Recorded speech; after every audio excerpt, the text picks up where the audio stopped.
Greetings everyone, Pete Pardo here from Sea of Tranquility. Welcome to another edition of Ranking the Albums. Today, we're going to take a look at the short and sweet but really fine discography of a band from Pennsylvania called Shadowgallery. Some of you might remember, this is this really cool melodic progressive metal band that debuted in the early 90s. Continued on throughout that decade and into the 2000s, all the way up till about 12 years ago. It's the last we heard from them, right? Not the most prolific band ever, but they would space their albums out a bit. They were staples of the Magna Carta label. Some of you might recall that great record label started up by Mike Varney in the early 90s to kind of capitalize on that growing interest in progressive rock and progressive metal. So we got 6 albums here from this particular band. And I will say, starting right out here, not a bad one among them. Not even close. Not even a mediocre album, right? Every album, fantastic, which made this really hard to rank. Really hard to rank. So, and it's one of those bands and one of those discographies that it's like, you know what? This is just kind of the way I'm putting them together today. Ask me a couple of weeks from now, I might even change the order around. They're really, all albums are really, really good. You can't go wrong with any of them. So, you know, for those of you who are probably going to be like, well, Pete, I've never listened to Shadowgallery. Where's the best place to start? I don't know. Start with any of them. Start with my number 1, my number 2, my number 3. But I'd say start with any of them because they're all really, really good. So this is the band we're talking about here. So, you know, the late Mike Baker on lead vocals. Okay, he passed away in, I believe, was it 2008, 2009, something like that, right around there. We've got Brent Allman on guitars and backing vocals. We got Carl Cadden James on bass, backing vocals, lead vocals, and flute. All right, Gary Wehrkamp on keyboards, piano, guitars, backing vocals. Joe Nivolo on drums. He was the second drummer in the band. The first drummer was Kevin Safera, okay, who left the band in 1996. Chris Ingalls, formerly on keyboards. Okay, he left the band in 2007. And Brian Ashland on lead vocals, a little bit of guitar, a little bit of keyboards. He joined the band after the death of Mike Baker, so he's technically still in the band, although the band haven't done anything in quite a while. So let's rank these 6 albums. So we're going to start, in fact, I haven't even put them in my order here. I'll just kind of grab them as we got them. So we're going to start off at number 6. I'm going to go with the last thing they did, which is Digital Ghost from 2009. So now they're on the Inside Out Records label here.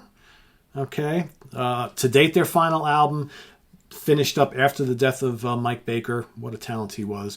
But he does appear on a couple tracks on here, along with a few other singers. We got Ralph Sheepers on here, as well as Clay Barton from Suspire. Remember that name, Suspire? Another pretty cool band from the early 2000s.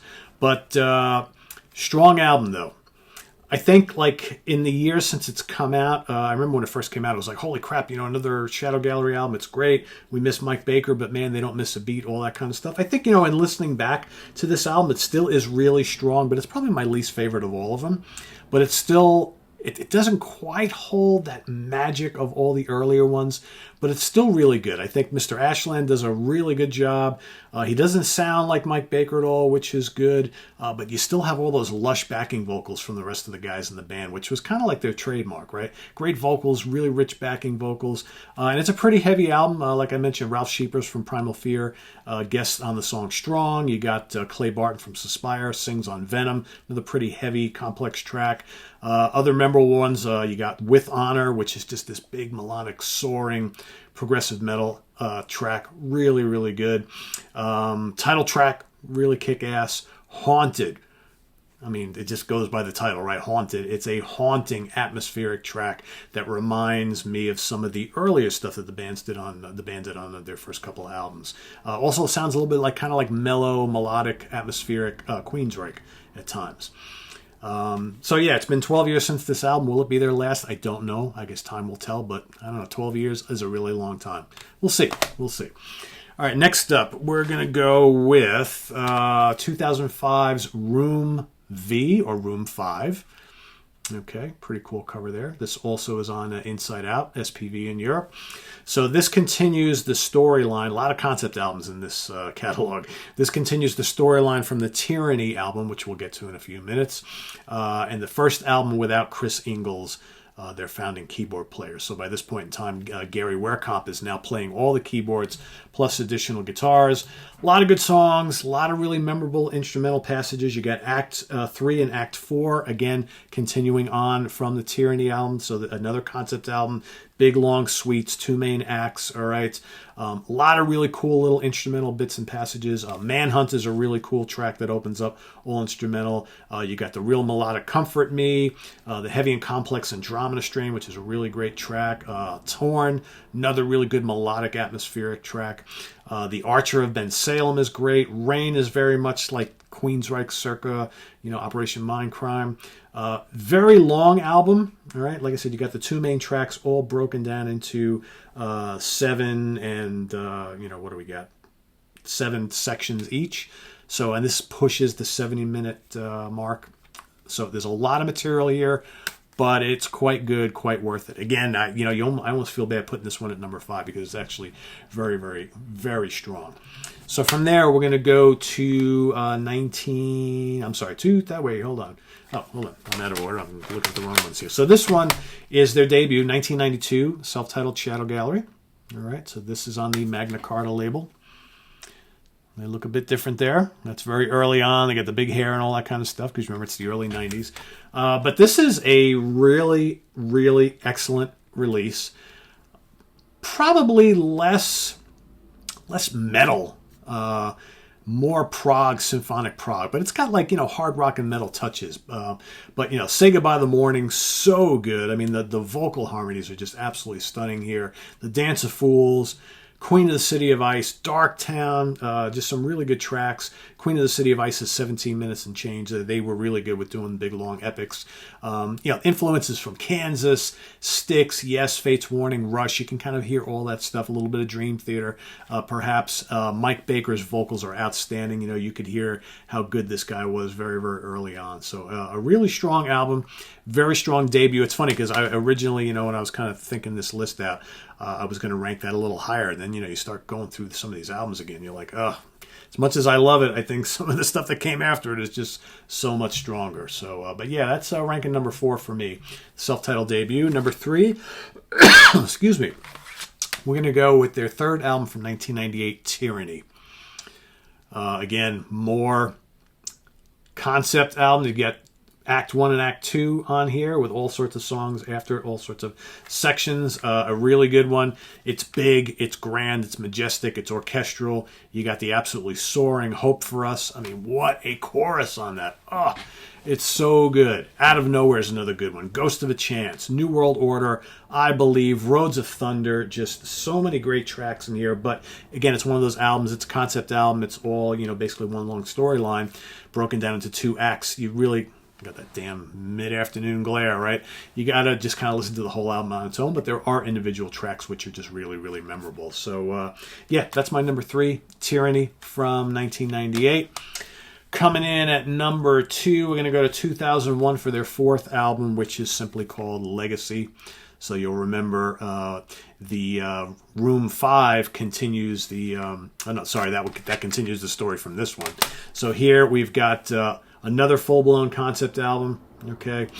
And this is just filled with long songs and suites. If you really like Dream Theater's kind of like mid to late 90s period, okay? Like Scenes from a Memory and everything, the couple albums after that, you will love this. So here they're starting to take up more of like a... kind of technical perspective, lots of longer solos and instrumental passages. A lot of really great, if you love the guitar and keyboard trade-offs that like Dream Theater does and Symphony X and Vanden Plas and bands like that. You get a lot of them here. You got Cliffhanger 2, which is absolutely amazing. You've got the 34-minute First Light, which is just an absolutely immense epic track. All right, just stunning. You've got the gorgeous Destination Unknown. Again, those vocal harmonies, man. Mike's lead vocals and everybody else helping out on the backing vocals. Absolutely killer.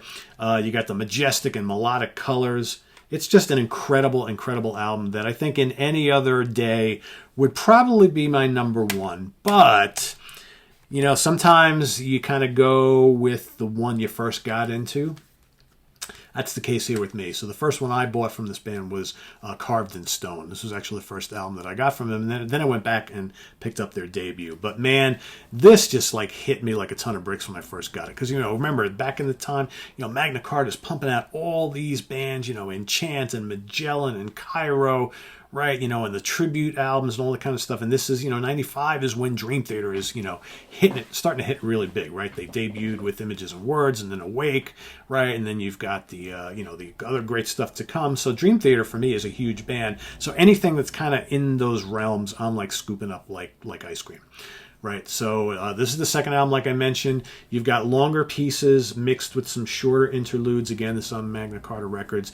You got Cliffhanger, okay, which is the first part to Cliffhanger 2, which we talked about on Legacy. They love doing that from album to album to album, and continue these like themes. And while this isn't a concept album, there are themes here that appear in other albums, right? You've got the big 30-minute Ghost Ship, which of course closes the album. It's not 30 minutes, it's 21 and change, I believe, or something like that. You've got Alaska, the absolutely incredible hook-laden Crystalline Dream. Go. If you've never heard this band, go here on YouTube and check out Crystalline, like crystals, you know, Crystalline Dream. It's so catchy. The chorus is amazing. I think the guys were into Queen and early Styx, right? So there's those really big vocal harmonies on the choruses. You got Don't Ever Cry, Just Remember, another really good emotional proggy song.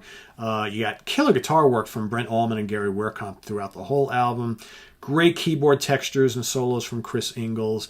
Mike Baker's awesome vocals. It's just so melodic, so atmospheric, so powerful. Real proggy. It's got its mental moments, right? It's just a gorgeous, really, really memorable album, chock with tons of tasty playing and loads of catchy melodies. I mean, that's this catalog for you. I mean, it's just a really great band that, you know, they're missed. I mean, I can't believe it's been 12 years already. But, and this is not a band that like ever played live, right? I mean, I think they did 1 or 2 shows ever, I think. They just basically were a studio band, you know, unfortunately. But what great studio material. So Carved in Stone coming in at number 1. Legacy coming in at number 2. Number 3, going to go with Tyranny. Number 4, self-titled debut. Number 5, Room 5. And number 6, Digital Ghosts. So if you have not checked out the Shadow Gallery catalog, what are you waiting for? Do it. Great progressive metal stuff. A band that, you know, a lot of people were talking about in the 90s and the early 2000s, right? And they're kind of forgotten now. But hopefully a show like this will get them back into the kind of conscious of people into prog and prog metal. And you should be able to go out and find these CDs out there. So go check them out. Visit us on the web at www.seaoftranquility.org. We're on Facebook. We're on Twitter. Of course, we're here on YouTube all the damn time. Coming up tonight, we've got another episode of In the Prog Seat. So join myself and Chuck and Anthony and George as we talk about our favorite 5 instrumental prog / fusion albums of all time. We're probably going to throw in some honorable mentions as well. It's really hard whittling it down to 5, but that's what we're doing. That's happening tonight.